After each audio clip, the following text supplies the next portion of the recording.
শহীদ দেলাওয়ার হোসাইন সাইদি রহমতুল্লাহ আলাইহি। এটা শহীদ না? উনি সারা জীবন এই কামনা করতেন, আল্লাহুম্মা ইন্নী আসআলুকা শাহাদাতান ফি সাবিলিক। হে আল্লাহ, তুমি আমাকে যদি মরণ দাও, তোমার কাছে আমি চাই তুমি আমাকে শাহাদতের মরণ দিও। জেলখানার ভেতরে উনি কিন্তু ধুকে ধুকে মরে যেতে পারতেন, তারপরও শাহাদত পেতেন। কিন্তু এমন জায়গায় আল্লাহ নিয়ে তাকে জালেমদের হাতে মৃত্যু দিয়েছে, কেউ যেন দুনিয়ায় সন্দেহ করতে না পারে যে উনি এমনি মারা গেছে। উনি যে শহীদ এটা এখন বাস্তব প্রমাণিত। এর কয়েকটা প্রমাণের ভেতরে 1 নম্বরে উনি হাসপাতালে ঢোকার আগে যে হাসিটা দিয়েছিল, এটা কোনো রোগী মানুষের হাসি না। তাকে রোগী বানিয়ে মেরে ফেলা হবে এই কারণে ওখানে নিয়ে গেছে। সুতরাং শহীদ এই ব্যাপারে কথা বলতে হলে খুব হিসাব নিকাশ করে বলবেন। কোরআনে কারিমে আল্লাহ জানিয়েছেন, মুখ দিয়ে যেহেতু মানুষ কথা বলে এজন্য মুখের উপরে নোটিশ দিয়েছেন, এই মুখ দিয়ে কথা বলবি না। ওয়ালা তাকুলু লিমান ইউকতালু ফি সাবিলিল্লাহি আমওয়াত বাল আহইয়াউ ওয়ালাকিন লা তাশউরুন। সূরা বাকারার 154 নম্বর আয়াতে আছে, তাফসীরে ফি জিলালিল কোরআনের ব্যাখ্যা আছে, আমি শুধু সামারাইজ করে একটু অল্প বলছি। আল্লাহ পাক বলেন, মুখ দিয়ে কথা কখনোই বলবি না। শুধু 1 2 জন না, তাকুলু বহু বচন। কেউ এ কথা জীবনেও বলবি না যে যারা শহীদ হয়েছে, যারা মারা গেছে। যদিও কয়েকদিন আগে কয়েকটা ভিডিও দেখছিলাম, আহলে হাদিস, আহলে কোরআন বিভিন্ন নাম নিয়ে তারা এ কথা বলতে চাচ্ছিল বা বলিয়েছিল যে শহীদ আবু সাইদ নিজে বুক পেতে আত্মহত্যা করেছে, শহীদ হয়নি। আমি গতকালকে আবু সাইদের কবর দেখে আসলাম। কত বর্ষ দিন। সিরাজগঞ্জবাসী, শুধু আপনাদেরকে না রেকর্ড হচ্ছে, এটা তামাম দুনিয়ার মানুষকে বলছি, শহীদদের ব্যাপারে কথা বলতে হলে হিসাব করে বলবেন। কারণ আল্লাহ নিজে এটা মুখের উপরে নোটিশ জারি করে দিয়েছেন, কথা বলা যাবে না। বাল আহইয়া, আল্লাহ বলেন ওরা জীবিত, ওরা কি ওয়ালাকিন লা তাশউরুন, কিন্তু তোমরা টের পাও না। শহীদ আবু সাইদের এই আত্মদান, জীবন দানের মাধ্যমে যত মানুষ উদ্বুদ্ধ হয়েছে, যার কারণে আজ এখানে বসে আমরা কথা বলতে পারছি। আপনি কি মনে করেন ময়দানটা এত সহজ না? আজকের এই অনুষ্ঠানের জন্য কারো পারমিশন লাগে নাই, অথচ 5 তারিখের আগে অনুষ্ঠান করতে 14 জায়গায় বলা লাগতো। যাদের সাথে ঘৃণায় কথা বলা যায় না, মানুষ মনে করা যায় না, এই মানুষের কাছেও বলা লাগতো, ভাই একটু লিখে দেন। কথা বলে না। আমি কেন বললাম যে ঘৃণা লাগতো ওদের সাথে কথা বলতে? আমি এমনি বলি নাই। কোরআনে কারীম জানিয়েছে, ইন্নাল্লাযীনা কাফারু মিন আহলিল কিতাবি ওয়াল মুশরিকিনা ফি নারি জাহান্নামা খালিদিনা ফিহা উলাইকা হুম শাররুল বারিয়া। ইয়াদের ভেতরে আল্লাহ যে কথা জানিয়েছেন, নিশ্চয় যারা কিতাব পেয়েছে, আমরা যারা মুসলমান কিতাব পেয়েছি না পাইনি? আমাদের কিতাবের নাম বলেন। ইহুদিরা দাবি করে ওরাও কিতাব পেয়েছে তাওরাত, খ্রিস্টানরা দাবি করে ওরাও কিতাব পেয়েছে ইনজিল। 104 খানা সহিফা কিতাব মিলিয়ে আল্লাহ পৃথিবীতে দিলেন। এখানে যারা কিতাব পেয়েছে, কিতাব পাওয়ার পরে যে মানুষগুলো কুফরি করে, তার মানে কিতাবের কথা জানার পরও গোপন করে রাখে। মুশরিক যারা পৃথিবীতে, এই মানুষগুলো জাহান্নামে থাকবে চিরকাল। যত সৃষ্টি আল্লাহ বানিয়েছেন, সব চাইতে বড় খারাপ সৃষ্টি আল্লাহ তাদের নাম উল্লেখ করেছেন। আমরা তো তাই দেখেছি, কোরআন আমরাও পেয়েছি। আমাদের মতো নামধারী মুসলমান যাদের কাছে অনুমতি নেওয়া লাগতো, এরাও পেয়েছে। কথা বললে না কেন? আজকে ইসলামী ব্যাংকের এক অফিসার এসেছিল দেখা করার জন্য একটু আগে। ওনার কাছে একজন বলছে আজকে তো মাহফিল আছে এখানে, আমির হামজার যাবেন না? মানে কোন দল করে আমি জানি না, উনি ঘোষণা দিয়েছে যে যাব কি করে, ওখানে তো তাফসীর হবে না, হবে রাজনীতি। আপনি কথা বলতে পারলেন? আমি কোরআনে মানুষ উল্টাপাল্টা ধারণা করবে আমার কথা শোনার পরে, জন্য আমি আয়াত, পারা, পৃষ্ঠা, লাইন, রুকু, সূরার নাম, তাফসীরের নাম সব বলে দেই, যে আপনি বাড়িতে মিলিয়ে দেখেন আমার কথা কোরআন হাদিসের বাইরে যায় কিনা। এরপরেও যে লোকটাই কথা বলেছে যে ওখানে ওয়াজ হবে না, তাফসীর হবে না, রাজনীতি হবে, রাজনীতি কি ওয়াজের বাইরে? রাজনৈতিক জীবনে যারা ভুল করছেন, কোরআন আর হাদিস বাদ দিয়ে যারা রাজনীতি করে জাহান্নামে যাচ্ছেন, আপনাকে তো আমার বাঁচানো লাগবে। আপনি আরো বন্ধু মনে করে আসবেন তাড়াতাড়ি না, উল্টা পাল্টা ফতোয়া দিয়ে নিজেও আসেন না, মানুষের মনোসন্দেহ তৈরি করেন। যিনি কথা বলেছেন তিনি ভুল পথে আছেন। আপনি এখন যদি তাওবা না করেন যে ওখানে গেলে রাজনীতি হবে, তাফসীর হবে না, আপনি যদি একথা সজ্ঞানে বলে থাকেন, আপনার ঈমান নষ্ট হয়ে গেছে। কারণ রাজনীতি এই শব্দটা কোরআনে নেই। বলেন,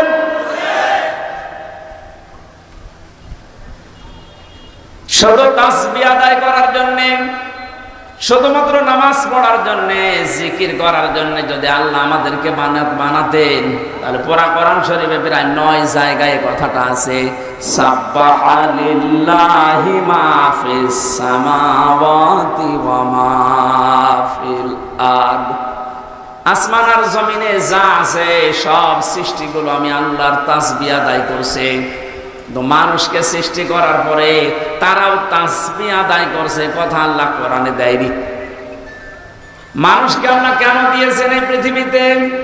ইন্নী জাইলুন ফিল আরদি খলিফা, অবশ্যই জমিনে আমি প্রতিনিধি পাঠাবো, খলিফা। কি পাঠাবো? বলেন বলেন। তো কেন সৃষ্টি জগতের নাম বললেন? যে জমিন আসমানে যা আছে সবাই আল্লাহর তাসবিহ পড়ছে, আর মানুষ বানানোর আগেই তিনি বললেন আমি জমিনে পাঠিয়েছি খলিফা। এই আয়াত দুইটা সামনে রাখলে বোঝা যায় মানুষকে জিকির করার জন্য, তাসবিহ পড়ার জন্য আল্লাহ বানায়নি, আল্লাহ বানিয়েছে প্রতিনিধি হিসাবে। আপনি প্রতিনিধি হিসাবে যদি এসে থাকেন, আপনার যদি ওই যোগ্যতা না থাকে, তাহলে প্রতিনিধি আপনাকে অবশ্যই নির্বাচিত করা লাগবে। কথা বলেন এখানে, এই যে প্রতিনিধি নির্বাচিত করা লাগে, আল্লাহ যেটা করে দেখিয়েছেন, এই এদিকে তাকান, এই নির্বাচিত, নির্বাচন, এই শব্দগুলো কোরআনে কারিম থেকে নেওয়া। আল্লাহ পাক বলেন হুয়া জিতাবাকুম ওয়া মা জাআলা আলাইকুম ফিদ-দীনি মিন হারাজ। তিনি আল্লাহ যিনি তোমাদেরকে নির্বাচিত করেছেন। কি করেছেন?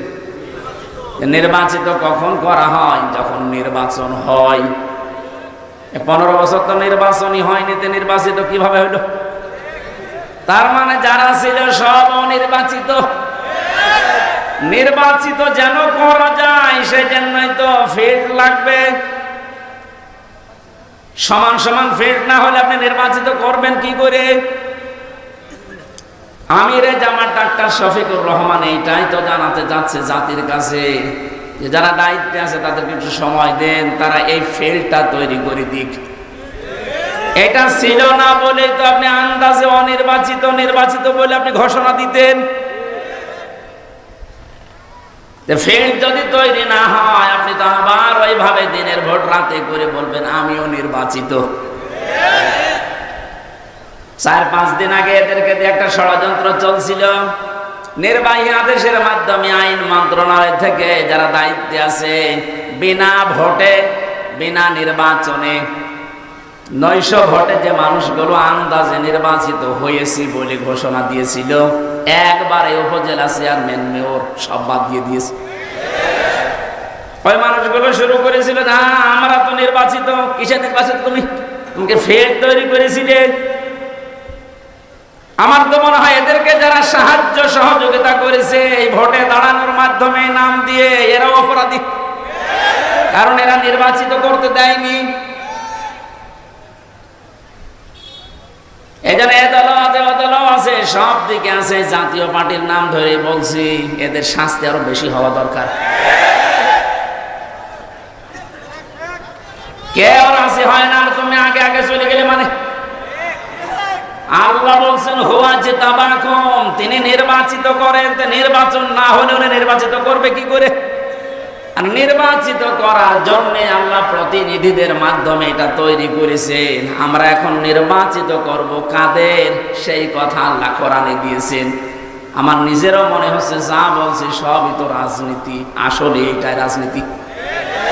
আপনি যেটা করতেন কোরআন হাদিস বাদ দিয়ে ওটা দুর্নীতি, আর আমি কোরআন দিয়ে যেটা প্রমাণ দিয়ে বলছি আপনাকে বাঁচানোর জন্য, এইটাই আসল রাজনীতি।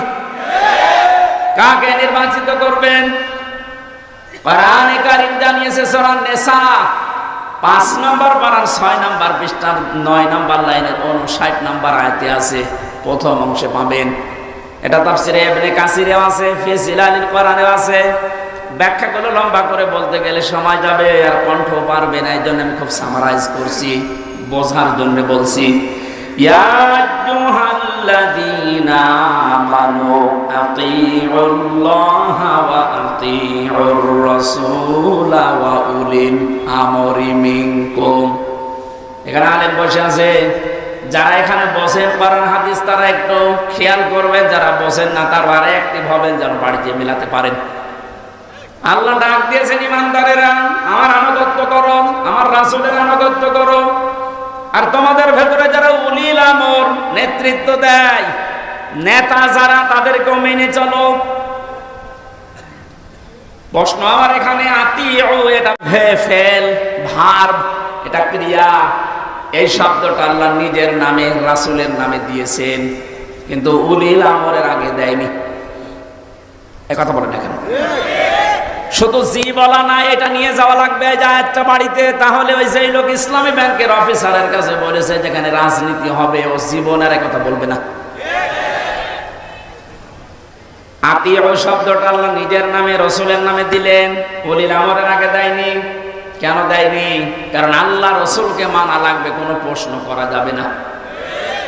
কথা বলেন না কেন?